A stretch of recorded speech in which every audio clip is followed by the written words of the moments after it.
M news కు స్వాగతం. Rajamahendravaram rural Kadiyam మండలం మురమండ గ్రామంలో బాబు జగజీవన్ రామ్ 118వ జయంతి వేడుకలు అత్యంత ఘనంగా జరిగాయి. అరుంధతి సేవా సంఘం అధ్యక్షుడు బూరా సత్యనారాయణ ఆధ్వర్యంలో జరిగిన ఈ కార్యక్రమంలో కూటమి నాయకులు భారీ సంఖ్యలో పాల్గొని జగజీవన్ రామ్ విగ్రహానికి పూలమాలలు వేసి ఘనంగా నివాళులర్పించారు.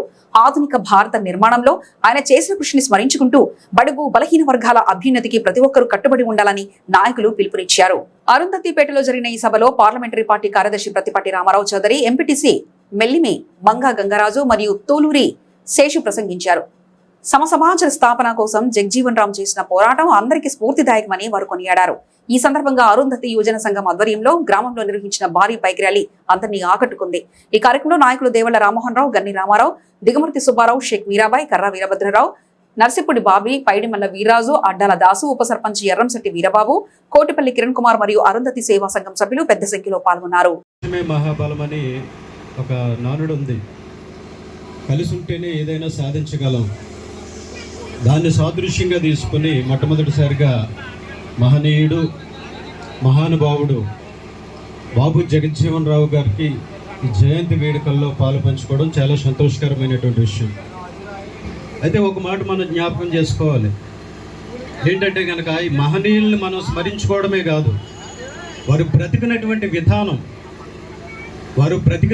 విధానం వారు ఏ రీతిగా ఇంత ఉన్నతమైనటువంటి స్థితికి వచ్చారు, ఎన్ని కష్టాలు పడ్డారు, లేదా ఎన్ని అవమానాలు పడ్డారు, ఎన్ని నిందలు పడ్డారు.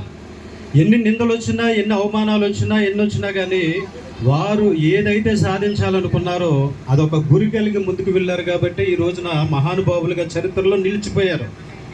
దాన్ని మనం అనుసరించుకుంటూ వారు ఏదైతే మార్గం చూపించారో ఆ మార్గాల్లో మనం ముందుకెళ్ళి మన జాతిని కానీ లేకపోతే మన గ్రామాన్ని కానీ ఒక అభివృద్ధి పదంలోనికి తెచ్చుకోవాలంటే కనుక ఆ మహానుభావులు ఆ రోజుల్లోనే మన అంబేద్కర్ కానీ బాబు జగజీవన్ రావు గారు కానీ ఒక ఉన్నతమైనటువంటి స్థితిలోకి వచ్చారంటే కనుక వారికి ఉన్నటువంటి ఆ మేధస్సు, వారికి ఉన్నటువంటి ఆ కసి సాధించాలి, ఒక ఉన్నతమైనటువంటి స్థితిలో ఉండాలనేటువంటి ఉద్దేశంతో వారు ఎంత పోరాటం చేశారో ఆ పోరాటానికి అనుగుణంగా వారి యొక్క ఆశయాలను ముందుకు తీసుకెళ్తూ, అంటే చాలా వరకు ఏమైపోయిందంటే ఇప్పుడు ఒక బాబు జగజీవన్ రావు గారు పుట్టినరోజు అయినా, ఒక అంబేద్కర్ పుట్టినరోజు అయినా అదేదో దండేసి వెళ్ళిపోవడం అనేది కాదు, లేదా ఏదేదో కార్యక్రమాలు నిర్వహించడం కాదు. వారు అరుగు జాడల్లో నడవాలి, వారు చూపించినటువంటి మార్గంలో వెళ్ళాలి.